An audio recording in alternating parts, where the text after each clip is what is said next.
Some of the hardest problems in the world exist far above the planet. Our job?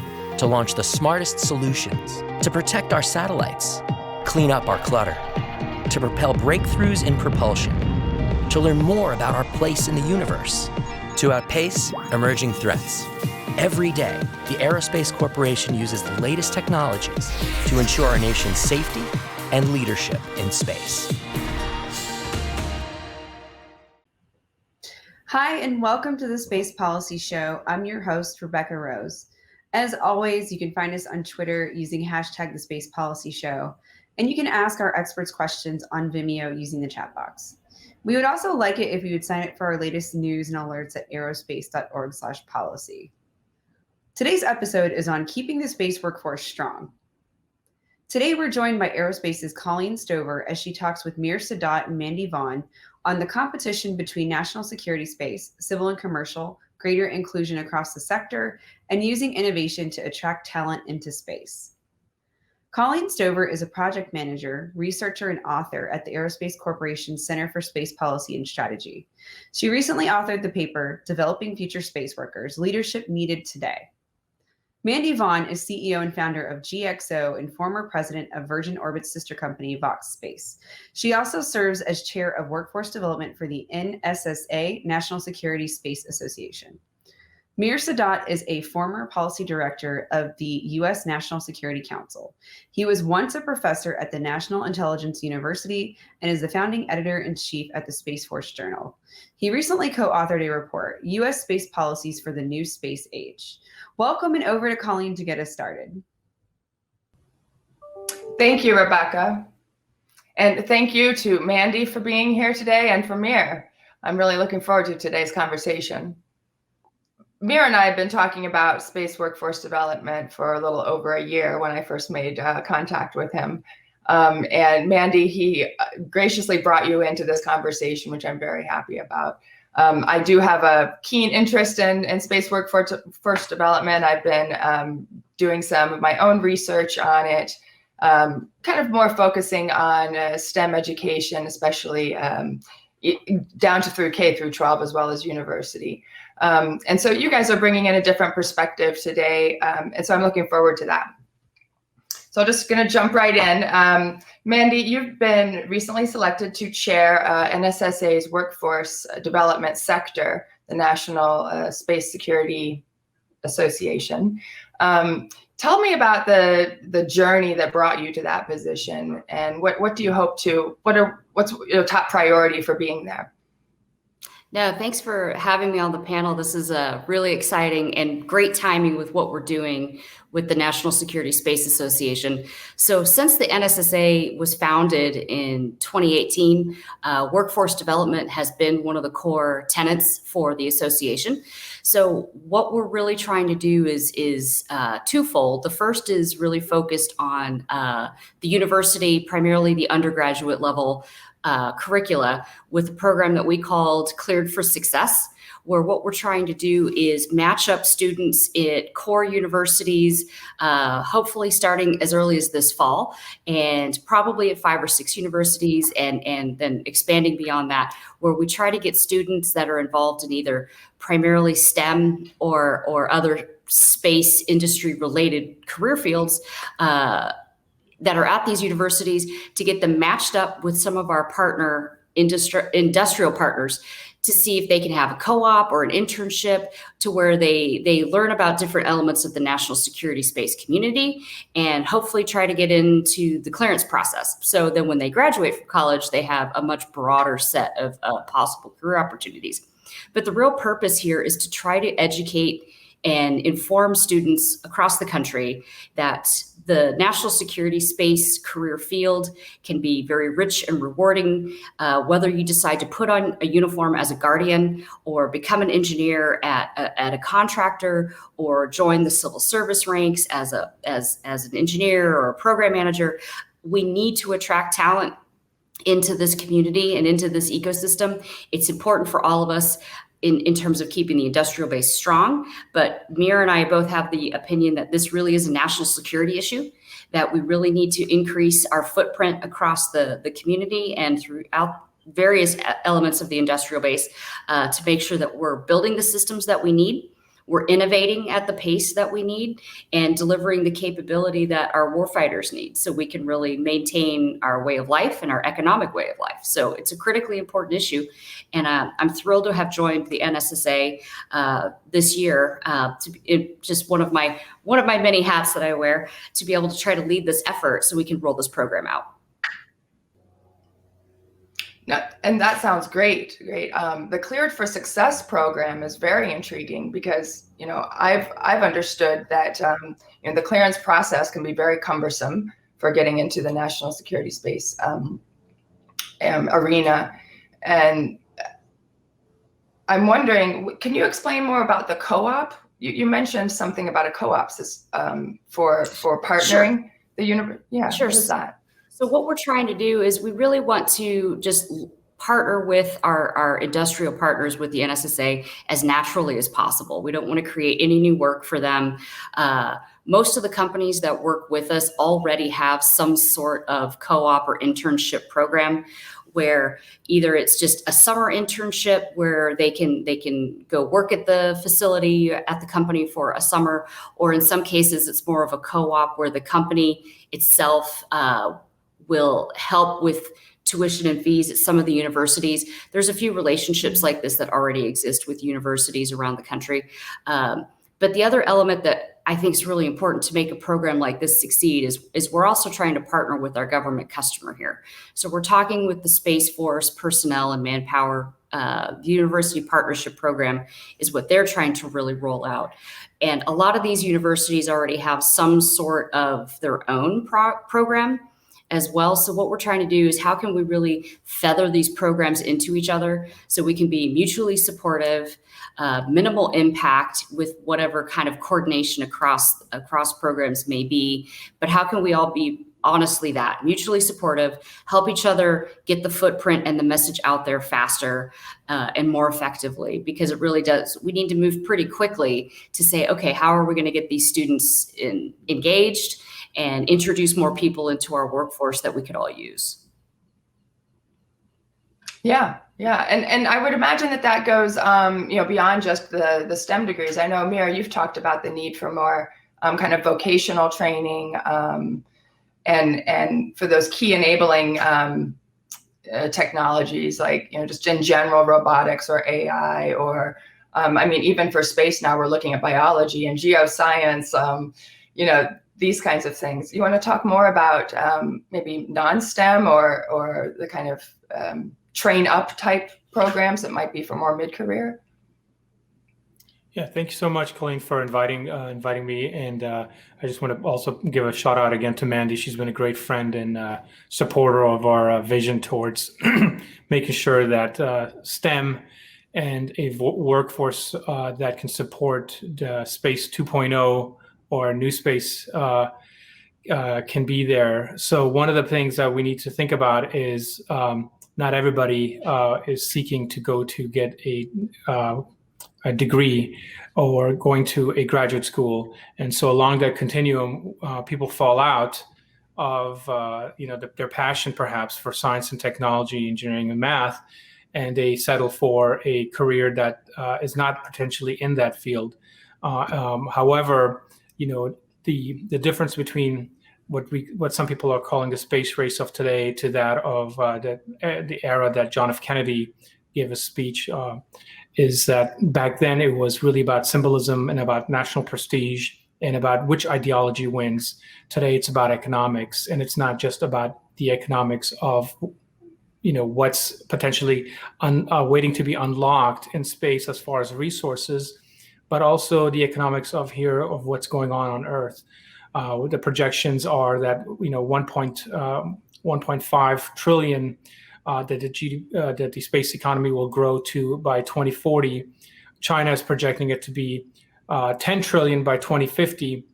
This means that there's a lot of jobs that need to be filled, a lot of opportunities to lift people out of communities where they don't have any opportunities to potentially go to colleges and universities and graduate degrees. However, they can contribute meaningfully and earn a very fair and actually lucrative career in those specific fields, as a machinist, as a laborer, as an architect apprentice, that kind of sort of mentality, and some of that infrastructure that we had to train and educate to a certain extent, that part of the ecosystem, the part that actually does the work, the part that actually is the backbone of the industry, is not there.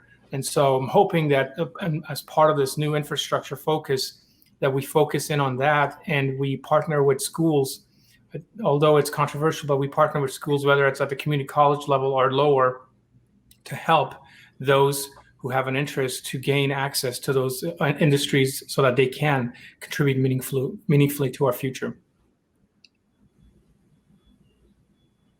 Yeah, no, that's indeed very, very accurate in terms of, the space infrastructure is definitely part of the U.S. infrastructure, and with the big push right now to further develop that, I can see how vocational, whether it's machinists, like you said, that kind of skilled manufacturing work that needs to take place, and that the country seems to be in a shortage right now from the last headlines I've read about. And so then there's also, in terms of kind of non-STEM space jobs, there's these vocational jobs. There are, introducing the community colleges and the kind of training schools, whether it's cyber or whatever. But then, Mandy, you've also talked about the other jobs in the space workforce, I guess, kind of expanding what it means to be in the space sector. What other jobs are there available that people should probably start kind of widening the aperture of the talent? Yeah, absolutely. So sure, I'll answer this in kind of two ways. First, kind of from the industrial perspective, but it really is, you need all of the elements and all of the abilities to make a successful business, right? We need policy thinkers, we need program managers, we need lawyers, we need graphic artists, we need, in a lot of cases for companies like Virgin Galactic and Virgin Orbit, we need pilots, we need every ability has a role, marketing. So it's not just that you're in a STEM field, but it's just something where you need to be part of the space ecosystem, and that includes every discipline. But then the other flip side of that too is when we're looking at how do we feed the ranks of guardians, whether it's people that actually put on the uniform and join the Space Force, or they're civil servants supporting the Air Force, the Space Force, or the NRO or another entity. How do we also teach these people, how do we get them the breadth that they need to be able to start making increase in rank and also increase in responsibility and enter command sorts of positions? We need to teach them how to think globally. We need to teach them how to think about how the world is connected. How do our elements from the space community interact with economic and other military tools, if you will, and diplomacy? And so how do we get the people the experience to increase both their breadth as well as into even the international perspective, so they can increase their stature and be the strategic thinkers that we need to help make the decisions and guide all the acquisition decisions and operational decisions for the next generation. So it really is every career field, every facet, and then an increase in coupling both in terms of the depth and breadth that we try to help get people to mature and grow their thinking so they're ready to take command and make the hard decisions when it's their turn. Right. And so, yeah, talking about almost soft skills, development of soft skills being needed, not just, like you said, the kind of actual job titles of accountant or contract specialist, but working more in a team. And so, studies have shown that the greater diversity there is on a team, the more innovation there is, the better problem solving, the better success there can be on a team in the corporate world. And so, yeah, let's talk about diversity in the space workforce. It continues to be predominantly male and white. The graduates coming out of STEM fields and higher degree institutions tend to be more male and white. So how do you, and either one of you can take this first, how do you see kind of having that in more inclusive element put into whether it's national security space or other space realms, space sector fields, whether it's inclusion of women and girls in the STEM and the workforce, whether it's inclusion of Blacks and Latinos in America, or inclusion of more regionally depressed areas, kind of economically, kind of rural areas where we can kind of bring in more science and math. What are some ideas that you might have on partnering with that? If I can, I think one of the major pieces that we need to look at is, the government, the military, and even the corporations need to reflect society, right? And they need to be reflecting the people that they serve and that they make up, and especially in the leadership realm. So definitely, first thing we need is some kind of a mentorship program, right? And that's what Mandy is launching right now. That's an important concept. But mentorship alone doesn't get you there.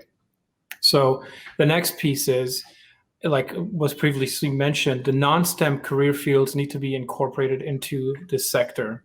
And they need to be given a certain amount of appreciation of the technical and the scientific basis of their counterparts, so that they can cooperate and grow with the market and the industry as everything advances. So that would be phase 2. And then, the long-term phase, the plants that we need to, sort of grow now, go back to the 5th grade, 6th grade, that transition from elementary school to middle school.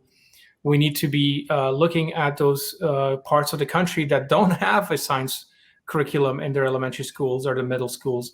Why don't they? And identify that. And, this STEM problem is not like many other problems that a market economy can solve. I'm a big supporter of the market economy, but STEM cannot be resolved through market economy. We are like dismally behind among the OECD nations. Somewhere around, I think that 30 out of 50 or 35 out of 50 where we're ranked as far as STEM. So there needs to be some government support in helping to lubricate the system, so that those places where STEM education has dried up need to be sort of fine-tuned again, so that it works. And then as well, the important thing is at the transition age of 5th grade to 6th grade, that's usually when people start making decisions about whether they want to, implicitly, they start making decisions whether they want to go into STEM or not. So the focus really needs to be there as far as inspiration. So the leaders that we have in society that are the scientific leaders, that, if there's a famous Black person, if there's a famous Hispanic person, to go visit those schools, to encourage those kids. We've seen these awesome movies I showed to my daughters, Hidden Figures, right? How remarkable is that? Like in an hour and a half, my kids were inspired by this and they were talking about it for weeks. But these are the things that we need to start doing now, so that we can lay the groundwork. And then as well as we need to start, making sure that the inclusion factor is not just among the minorities of ethnicities and so forth, but also the disabled, right? These are great thinkers. We have to include that as well into this mix. And I think that is going to be a generational aspect. That's not something we can fix in 4 to 5 years or 10 years, but that is something we need to start now. And that is why, when I mentioned earlier, if we don't, what will happen? The American workers will not be working in their own space industry.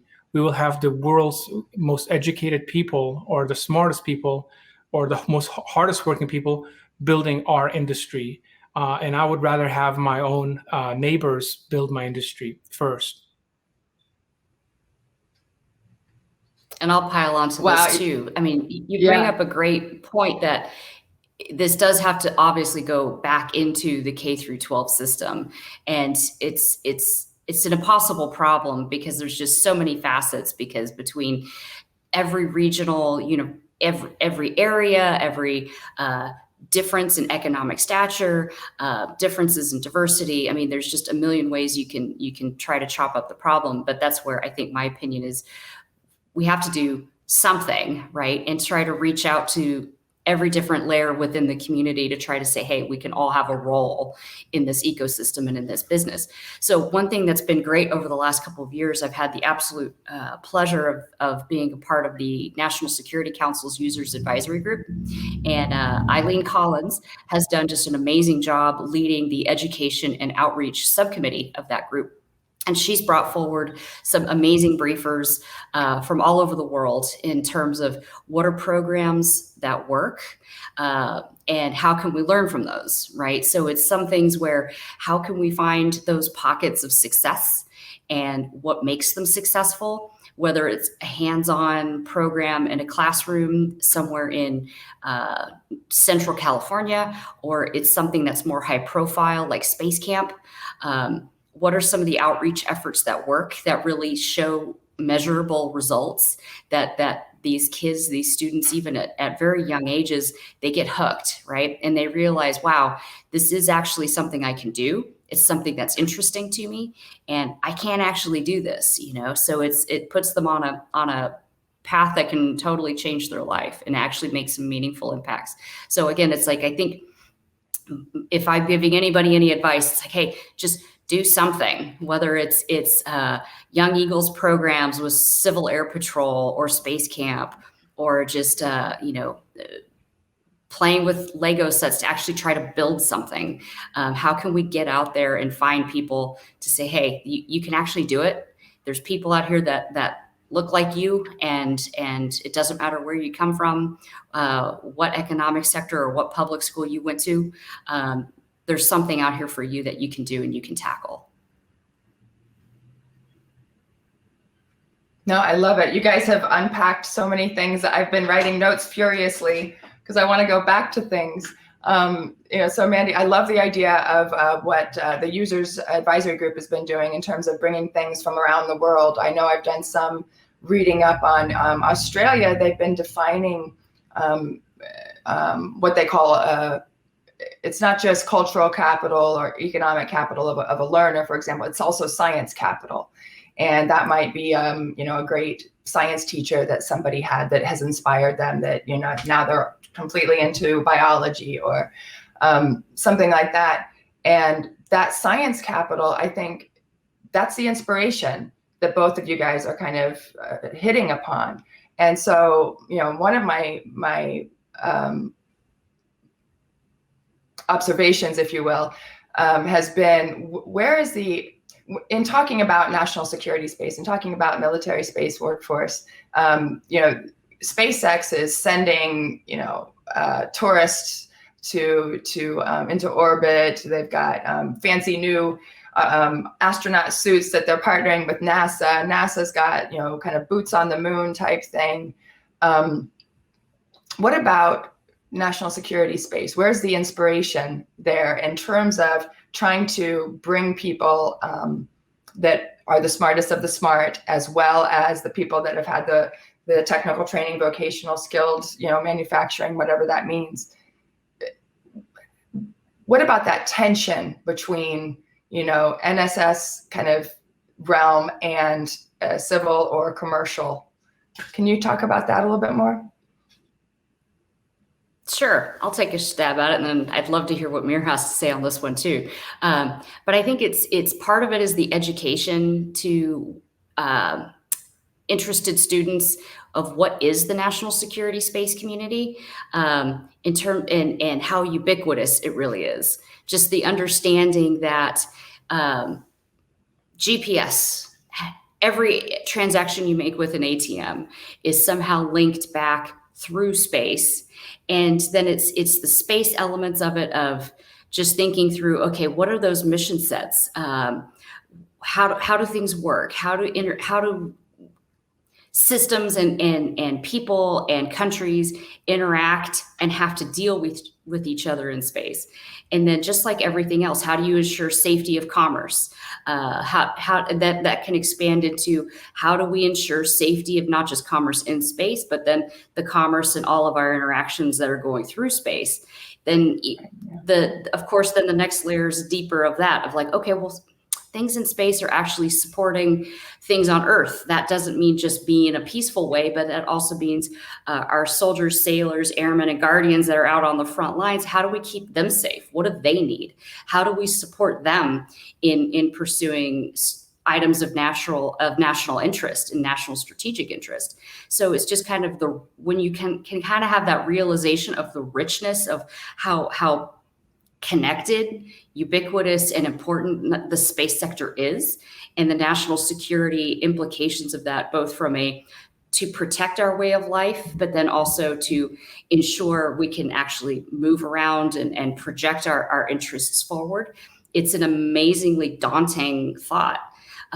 So that's also part of where, like you're mentioning with kind of this mentorship and outreach program, how can we even just get students that are early in a mechanical or an aero or whatever engineering field to even just kind of think about these issues and the existence of them, that it's not just about launching your one satellite, which is really, really cool. And we need to do a heck of a lot more than that. But how are they connected? How do they work together? What are the common elements? What do you need to succeed?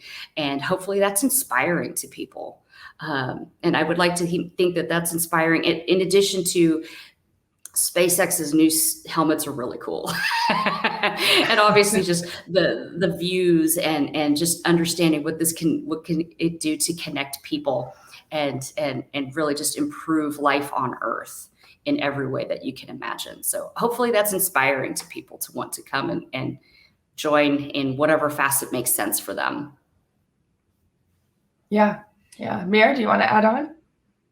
Yeah, I think one of the things that is difficult sometimes to gauge is we bring into government, into the military as well, but more into the federal government. We really bring in really talented people, and they come in thinking they're going to do some great stuff, and then we say, okay, now that you've had this great education, or you have 2-3 years at SpaceX or at Virgin or at Aerospace Corporation, this is how we do things. And we format it this way, and it has to be size 10. And the guy's like, or the gal's like, hey, I really wanted to operate this space satellite. And it's like, yeah, we don't do that. We hire a contractor to do that for us. And that is when the honeymoon is kind of over. And you're thinking, okay, there's some great benefits to being a government employee. The things that also the government has sort of been thinking about is like, what if I give Bob or Jill a sabbatical? They take off for a year and they go into private industry. They learn some cool tools and they come back. They go to Google or they go to SpaceX and they come back. And then when they come back, they're even more frustrated, right? Because they've now seen some really cutting edge stuff, and the government is still sort of in the Byzantine era, trying to get to the next era, and we're in the 21st century. So one of the things that we need to be able to do is to really get the government to move to the 21st century. And that, I mean, literally kicking and screaming, it needs to move to that stage. And then I think in that sense, the government really becomes lucrative, because I don't know if I'm able to retain, even if I recruit someone that worked at Mandy's company to come work with me, and I don't know if I can retain that person for more than 5 years. That would be really difficult for me to be able to do that. What am I going to throw at this person? There's nothing intrinsically. We're doing national security. We're keeping America safe. It's very patriotic. It's very valiant, but it's not satiating the needs of the curiosity that this person has. So I think that's one piece that needs to be addressed in policy. And there needs to be some kind of, I know revolving door is a bad term, but that's for contractors that are lobbyists. But there needs to be a revolving door through corporate, private sector and the government, so that talent just keeps on going back and forth and sharing across each other. And of course, with that comes security and IP issues and a lot of other things that we have to sort of account for. But that's the only way that you can kind of keep that synergy going. Otherwise, you won't be able to do that. I think that's a good point, Mir, that it's that interaction and the balance between industry and the government sectors is important. We need to learn how to do each other's job. It makes government, especially like in the acquisition community, it makes the government acquirers better buyers, and how to understand when you're setting requirements for a system, what does industry have to do to build that system? And the flip side, from an industry person that's learning how the government side works of, okay, how do the requirements that you're trying to get from the system feed into a larger architecture, and what is the policy and the budgeting and the legal implications with how do you get things started and moved through the system. And that appreciation for each other will make both sides of the fence better at their job. So I agree with you. That's something that I see some pockets of this with like some new Space Force lieutenants can go to industry for a few weeks while they're waiting for their permanent positions to move to their permanent positions. And even those little pockets of education with industry or whatever the future variants of that program may look like, I think we're both learning about each other and becoming smarter for it. So we need to really open the aperture on how to do that for each other. And Colleen, I'd like to expand on that a little bit more. I think, the other thing that we always look at, we always bifurcate national security and say, this is your little area and don't get involved in other areas. But I think we're in a different realm now where space exploration becomes national security, right? When the first woman and the first man step out of the second or third or 12th man step on the moon, and they build a sustainable permanent habitat there, that requires a security factor with it, right? We need to secure the infrastructure for those people. We need to secure the supply lines for those people. That will involve national security. If not actively, it will involve them implicitly or passively in enabling the civil agencies to do so.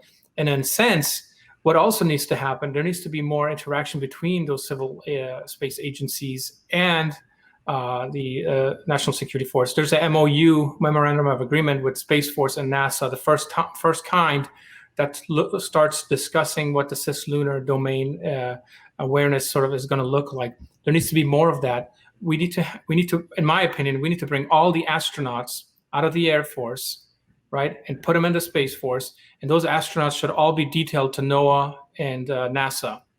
And that would be the connective tissue, right? And so they should be going back and forth. And how many astronauts would you be able to recruit in a year into the Space Force if you had that? Hey, you can go to NOAA, you can go to all the IC agencies, but you can go to NASA too. Come join the Space Force, right? These are things that are potentials, but we need to start thinking about that. Yeah, I think you might have a hard time pulling away the honor of housing astronauts from NASA, though. It might be a difficult. No, they're housed in NASA, but taking them out of the the Air Force, right, and putting them into the Space Force. Yeah, I see. Oh, I see what you're saying. Yeah, okay. No, well, again, you guys have taken on a number of different issues. You're talking about more about partnerships and going across the space sectors. I think it's interesting. Part of my research has been showing that, especially kind of within the COVID period, there's been an increase in remote working. A lot of companies and even federal agencies are looking at not going back into kind of full-time office work, and so that flexibility has proven to kind of open up the labor pool for talent in any of the sectors, having more flexibility. National security space or military space does not have a reputation for being very innovative. It doesn't have a reputation for being very flat. There are, kind of up and out promotional systems within it. And even sense of purpose is, as you said, it's kind of unknown. The value of space in our lives every day is not, that national security aspect of protecting the American way of life, but also protecting your ATM withdrawals and things like that. That's the message that has to get out there, I suppose. But I do want to go back to talk more about partnerships. Mandy, you had talked about kind of exchange programs where military go into universities or national labs or industry commercial partners, and they spend time there. But how can we make that reciprocal? How can we get those entities going into the military and doing either short stints or consistent stints and getting them interested in it. What kind of ideas are there? And Mira, this might go back to what you were talking about at one point with when we were preparing for today about the reserves. Sure. So I'll jump in, and then I want to unpack something you said about the innovation as well, too. So I think the education with industry program, where military or civil servants go into industry for a few months or a year, is just an awesome program. And one thing that we're also talking with the Space Force about from the NSSA side is how can we bolster that a little bit and maybe help make it more strategically implementable, to where how do we really ensure that the matches being made can really help springboard somebody's career forward when they go back into their day job, if you will. But then you're exactly right. We need to open the aperture in terms of how can we do that in reverse. So it works pretty easily for people that are in FFRDCs or labs that are kind of in quasi-government to some degree. It works well there. I think we need to take a harder look at some of the restrictions on more general industrial participants to be able to go support on a government side. A lot of the rules that have been in place, it's things that tie with compensation packages. Like, okay, if you've got stock that you're holding in a company, you would have to forego that stock. Well, that doesn't really make sense in today's world.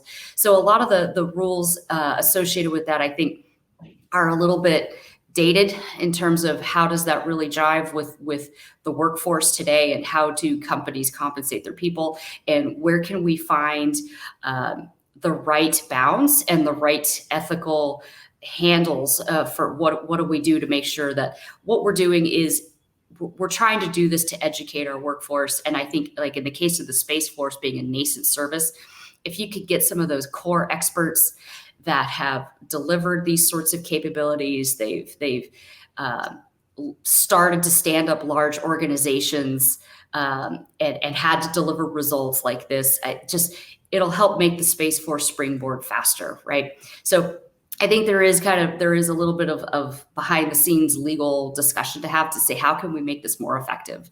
But one thing I want to unpack on your innovation comment is, that perception is rightfully so, in terms of the national security community may not be the most innovative or flexible or fast, but I think that's part of the problem too, right? That if we really look at it, and this is one thing we need to do as a community as well, is, okay, how can we make the architectures more responsive? How do we increase the speed of innovation? How do we increase the speed of the government customer accepting these and really operationally accepting these commercially derived capabilities from these new, faster companies, and make all of that one and the same? So if our architectures are able to take advantage of these systems that are emerging and experimental or prototype more easily, the clock speed of the whole system speeds up. We're developing more systems, we're launching more satellites, we're educating and inspiring more people that get to be involved in things that work at a faster clock speed. They're excited, they want to stay in the business, rather than go, man, this is slow. So it really, I don't like the term virtuous cycle, but that is what we really could create by saying, hey, let's change the risk posture of the architectures we operationally accept to take this stuff. And that increases the footprint and the clock speed and the pace for what people can do, and have that inspiring education and experience to say, I want to keep doing this. So I think it's twofold. We have to get the people and get them the tools, but then we've got to increase the clock speed of how do we accept these new areas of innovation and pace of change to make them want to stick around. Yeah, no, and that's exactly, that faster and kind of agile thing that has been talked about for the last couple of years in the Air Force, at least, and their acquisition is very exciting. We just had some guests on a couple of weeks ago about talking about digital engineering in the Air Force and Space Force, and how Air Force is going to be partnering with their with the contracting organizations from the design and development of the program, if you will, the asset and all the way through, kind of development into operations. And there's going to be that going back and forth and that partnership, learning from each other. So, yeah. Mir, did you want to say some more about partnerships and how we can kind of reciprocate that, getting people into more military? Yeah, thank you. So, I mean, we have a template for this, right? And we had the massive DoD civilian hires, which were not to exceed billets, right? A year, 2 years, 5 years, even 10 years, that, helped all of our efforts in Iraq and Afghanistan, right? We had hired hundreds and thousands of engineers and scientists for a variety of reasons. And a lot of people heard the calling, and they wanted to go serve their nation. And some of them were out of shape or too old or couldn't pass a PT test or didn't want to commit to the military. And they got a great opportunity to serve their nation as civilians. And I served alongside many of those when I deployed. And there's that opportunity. We can do something similar for STEM, where we bring people into government, whether it's the civil side of the house, the DoD side of the house, or the IC side of the house, where we bring those people in and they augment, and then we see, after their term, if they want to continue, if we want to, switching billets is always a hard part, but there are ways to do that. But this is something that we really need to start investing in, and here's why. So, you have 4 or 5 engineers and 4 or 5 scientists doing their scientific work. But usually the people that, when you go up the food chain, that oversee what they're doing, they become less scientific minded, less technology minded. I'm not a scientist. I'm not a technologist, right? And the less STEM exposed people you have in your organizations, the more decisions they make not rooted in STEM, right? And when we were talking about that, our competition with, for example, China, and to a lesser extent with Russia, is really over science and technology advantages, right? Because that's the last sort of holy grail that the United States has. We need to have people in key positions that have a STEM background. So we need to find ways to bring that STEM talent in. And another way to do it, Bruce Cahan and I proposed in our report that you mentioned, and the Defense Innovation Unit and Space Force report of last summer also, recommended this, was establishing a Space Corps of Engineers, and in that Space Corps, you just don't always bring in military, you can bring in civilians as well. And what better way to help build the infrastructure of the United States, as well as collaborate with the civil side of the house. If people are afraid to collaborate with the intelligence or the warfighters, what better way to do it with the space engineers? I love that idea of a Space Corps of Engineers. Let's actually, both of you have said this. Let's go back to that question of kind of STEM education being a matter of national security. Can you explain that a little bit better? Mandy, could you start? Sure. I think it is a matter of national security for a couple key reasons. Kind of the first, I think, most obvious is just in terms of we need people to design, build, operate, sustain, and create the next generation architectures. The number of people that want to actually go into either hard manufacturing, hard tech, or then specifically space, it has been waning over the last few years, and it doesn't take a whole lot of deep Google searches to go find things like that. But then where it is a matter of national security is, okay, if we're not building these systems quickly and affordably now, and we're not out propagating this across the community, somebody else is, right? And again, it's that kind of that global pace of change and that global pace of innovation. We need to be able to hold our own, if you will. So I think there's a lot of statistics out there in terms of China is putting out more engineering graduates in a year than the United States does in college graduates.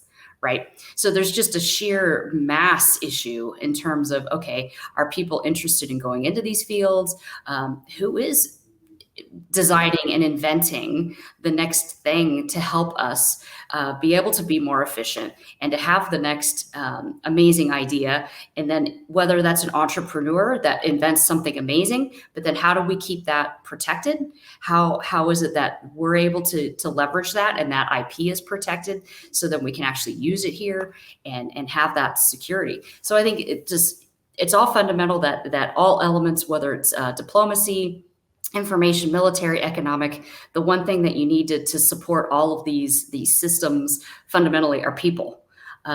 So it really is just in terms of how do we have the decision makers, how do we have the inventors, and how do we have the operators in place to help give us what we need now and not in 10, 20, 30 years from now. Right. Yeah. The whole thing from next year to the next 20 years. Yeah. Or 40 years. And then that goes back to, your terms of you ask, kind of asking the existential question of who is going into these fields. That goes back to what we were talking about with inspiration of people, and then also to kind of, resources and access that they have further down the road of their economic career. Yeah. Mir, I know you had talked about national security as well as kind of a threat or risk, I should say, to the industrial base in the U.S. Let me also add something to. Yeah, let me also add a little bit to what Mandy said. I think we just are witnessing the most amazing hack probably of our lifetimes.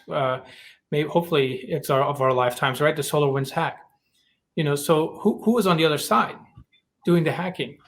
Right, they were people with STEM background, with STEM training, potentially with very collaborative and high impact training and education and a guidance, right? And who was on this end, right? What do we have on this end? And who's designing the defenses of our nation, right? Not just of the government, but of the industrial base to prevent the next SolarWinds attack. Right, to prevent the next attack on a corporate company gas company that has to pay ransomware, right? Who is on this end of that, preventing it, mitigating it, tracking it down, and collaborating with authorities to bring them to justice, right? This is the question. This is why STEM is a national security threat, in my opinion, and why we can only rely on U.S. persons to do that defense, right? I can't just hire a very educated, qualified German, Japanese, or UK citizen to come do that for me because they wouldn't be able to have the clearances. They wouldn't have the citizenship. So I need to have Americans in that capacity to do that. And just that point alone emphasizes the need for that and the passion that person that's doing the attack must have had in their act, right? The passion of, hey, I am doing something that is, very challenging, and we need to have that same sort of inspiration and drive on this side, saying we will not let you penetrate our systems. We will not let you hijack and potentially our space assets in orbit. We will not let you conduct cyber terrorism and extort money from our businesses. And that alone requires a huge investment in STEM. So that point right there is a major piece. The second piece I would say is society as a whole needs to understand STEM so that they understand the technologies around them. The world is getting complex, we hear, right? And every time we hear about it, but really how it's getting complex, it's technologically and scientifically getting more complex. My 12-year-old is an expert at everything because she can Google everything and then ask me questions and play Stump the Chump with me. At the same time, she has her own opinions. Are those opinions based on facts? Are those opinions based on scientific methods? I don't know. And we constantly have to discuss that. But if she has a STEM background, she can make that deductive reasoning. And as a society, a nation as big as ours, a population as big as ours, that STEM background is very important so that we can distinguish fact from fiction, the scientific method that's used for something, and whether it's an anecdotal type of analogy or other method. And that is why the STEM factor is very important to our national security.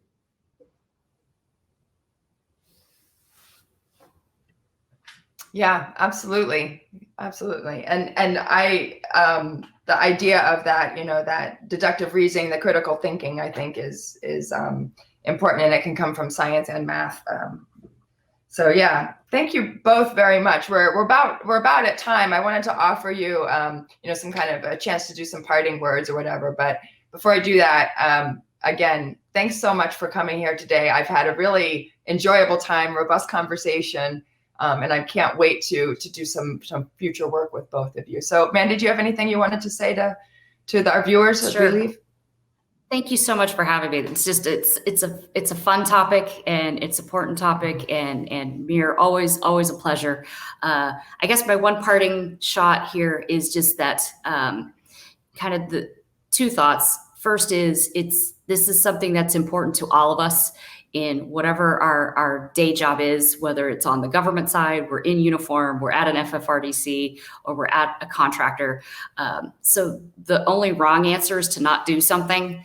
But any of these, there's so many programs and so many avenues and so many facets to this problem that, hey, let's go find something where you're working with students or a college or kids to inspire them and let them realize that there is a role for them in this very, very amazing community. And the only other thing I really want to say that you mentioned in your paper too, is that it really does have to be kind of a constant theme from leadership that this is strategically important as well.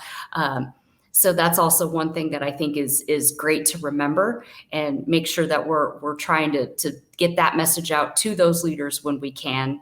And to that end, like I'm just really happy that every time we're hearing from General Raymond and General D.T. Thompson from the highest levels of the Space Force, they're talking about their human capital strategy, and that they really need to think about how do they come up with the best and brightest, and how do we attract the talent into the Space Force. It's a nascent service. It's a clean sheet of paper. And how can we help them make sure they're getting guardians with the competencies that we need? So it's the leadership element and the fact that we all have a role in it. So thank you again for having me. I think it's a great topic today. Yeah, thank you. Mir? Yeah, I just want to sort of emphasize that the key to STEM is mathematics, and mathematics at a very young age, in that transitional period of elementary school to middle school, and that requires strategic investment, and previously in other discussions we talked about how NASA will need 10,000 employees by 2025. But so does the rest of the space sector and the rest of the S&T economy. They need a proportional amount for them. And I would really love it if the fifth grader and sixth grader today, where Mandy's in Los Angeles Unified School District, or you are in Virginia and I'm in Maryland, I would really love it if the kids in my neighborhood are part of that workforce and are contributing meaningfully to that and moving our nation forward to reach the highest frontiers. But that's something that we have to invest in strategically as a nation, the industry as a whole, and we need some strong White House leadership on that to make that so. And the second piece that I would say is we really do need to build on the programs that we have and bring back programs that were successful, that were put away because we didn't think we need them. Nobody predicted this space boom that we have today. And there's no telling that it's going to subside anytime soon, as well as all the other high-tech booms that are taking place. So we really need to start focusing in on connecting industry with the school systems, and the government must play a role in this, because STEM is not an issue that the market can solve on its own. Thank you so much. And thank you, Mandy, again. Great. You heard it here. We need leadership. And as the space industry grows, so must its workforce. So thank you again. And back to you, Rebecca. Thank you to Colleen, Mandy, and Mir for that interesting discussion. To learn more about what aerospace is saying, don't forget to check out Colleen's recent paper, Developing Future Space Workers, Leadership Needed Today. Thanks to our very hardworking production team, Colleen Stover, James Liggins, and Jordan Bingham. You can check us out on Twitter using hashtag The Space Policy Show, and you can sign up for our latest news and alerts at aerospace.org/policy. Be sure to look for our podcasts and share your favorite episodes with colleagues. Stay tuned for more to come on the Space Policy Show. Next week's episode is on nuclear propulsion in space with NASA's Michael Houts. And until then, take care.